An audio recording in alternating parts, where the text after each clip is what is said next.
কোথায় যাচ্ছিস আবার? আবার সাউথ সিটিতে আমরা হাজির হয়ে গেছি, কিন্তু এখন আমরা সিনেমা দেখতে যাচ্ছি। চলো।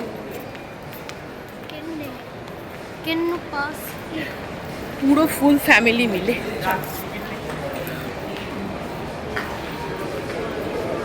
হ্যাঁ হ্যাঁ, কি বলছো?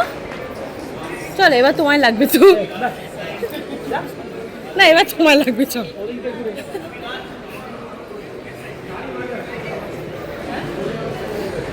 টাইম হয়নি মনে হয় এখনো, দেখো।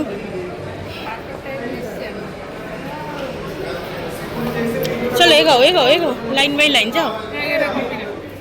তো দেখো, আমরা অলরেডি আবার চলে এসেছি পুষ্পা 2 দেখার জন্য। তো আমাদের এই অ্যাটমসফিয়ার মানে আইনক্সের ওপরে বা আইনক্সের পরে আর কোনো কথাই নেই। জাস্ট এরপরে আমাকে না গানটা কাটতে বাধ্য হয়েছি, তার কারণ হচ্ছে কপিরাইট ক্লেম খেয়ে যাব, তাই জন্য। তো তোমরা কারা কারা পুষ্পা মুভি দেখেছো বা আমার মতন এই রকম একটা গুড মানে সব থেকে ভালো একটা এক্সপিরিয়েন্স হয়েছে, মানে সাউথের মুভি মানে কোনো তো এমনিতে কোনো কথা হবে না। তো চলো, এবার বাড়ি ফেরার টাইম হয়ে গেছে। আমার এই সমস্ত ব্লগ পছন্দ করলে সাবস্ক্রাইবটা করে দাও তাড়াতাড়ি, আর হ্যাঁ 50K করে দাও please please please guys, 50K। চলো, টাটা।